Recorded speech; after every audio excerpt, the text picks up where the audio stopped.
श्रीमद् भगवत गीता छठे अध्याय का महत्व।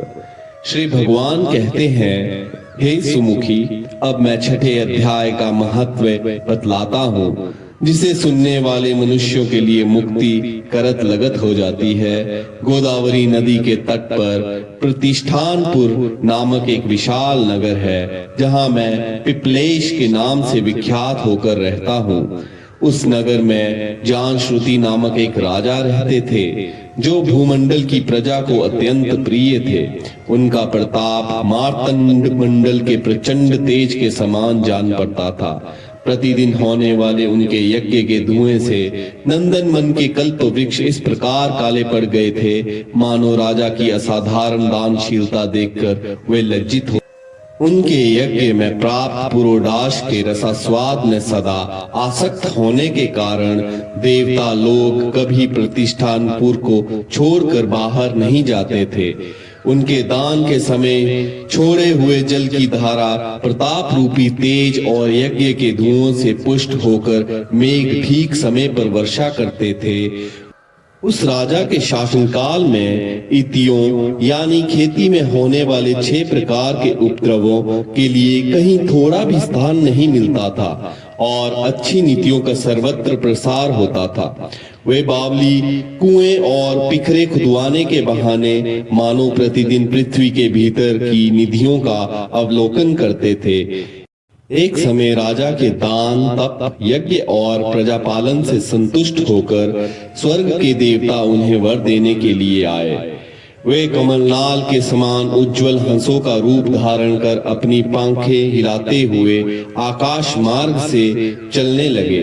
बड़ी उतावली के साथ उड़ते हुए वे सभी हंस परस्पर बातचीत भी करते जाते थे।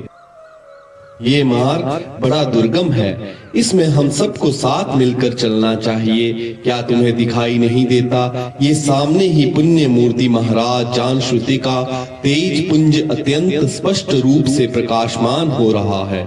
उस तेज से भस्म होने की आशंका है, अतः सावधान होकर चलना चाहिए। पीछे वाले हंसों के ये वचन सुनकर आगे वाले हंस हंस पड़े और उच्च स्वर से उनकी बातों की अवहेलना करते हुए बोले, अरे भाई, क्या इस राजा जानश्रुति का तेज ब्रह्मवादी महात्मा रैक के तेज से भी अधिक तीव्र है?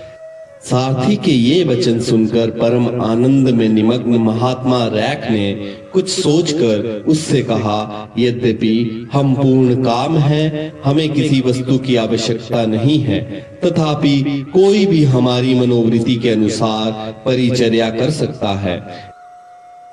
रैक के हार्दिक अभिप्राय को आदर पूर्वक ग्रहण करके सारथी धीरे से राजा के पास चल दिया।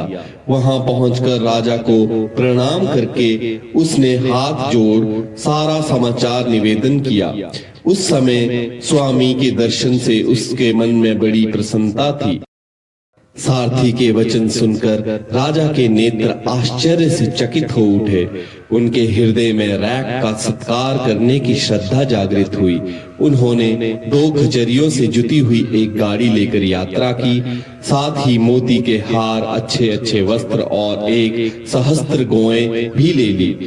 काश्मीर मंडल के महात्मा रैक जहां रहते थे, उस स्थान पर पहुंचकर राजा ने सारी वस्तुएं उनके आगे निवेदन कर दी और पृथ्वी पर पड़कर साष्टांग प्रणाम किया। महात्मा रैक अत्यंत भक्ति के साथ चरणों में पड़े हुए राजा जानश्रुति पर कुपित हो उठे और बोले, रे शूद्र, तू दुष्ट राजा है, क्या तू मेरा वृतांत नहीं जानता? ये खचरियों से जुटी हुई अपनी ऊंची गाड़ी ले जा। ये वस्त्र, ये मोतियों के हार और ये दूध देने वाली गौएं भी स्वयं ही ले जा। इस तरह आज्ञा देकर रैक ने राजा के मन में भय उत्पन्न कर दिया। तब राजा ने श्राप के भय से महात्मा रैक के दोनों चरण पकड़ लिए और भक्ति पूर्वक कहा, ब्राह्मण, मुझ पर प्रसन्न होइए। भगवान, आप में ये अद्भुत महात्मा कैसे आया? प्रसन्न होकर मुझे ठीक ठीक बताइए। रैक ने कहा, हे राजन, मैं प्रतिदिन गीता के छठे अध्याय का जप करता हूँ। इसी से मेरी तेजो राशि देवताओं के लिए भी दुस्सह है। तदंतर परम बुद्धिमान राजा जानश्रुति ने यत्न पूर्वक महात्मा रैक से गीता के छठे अध्याय का अभ्यास किया। इससे उन्हें मोक्ष की प्राप्ति हुई। इधर रैक भी भगवान माणिकेश्वर के समीप मोक्षदायक गीता के छठे अध्याय का जप करते हुए सुख से रहने लगे।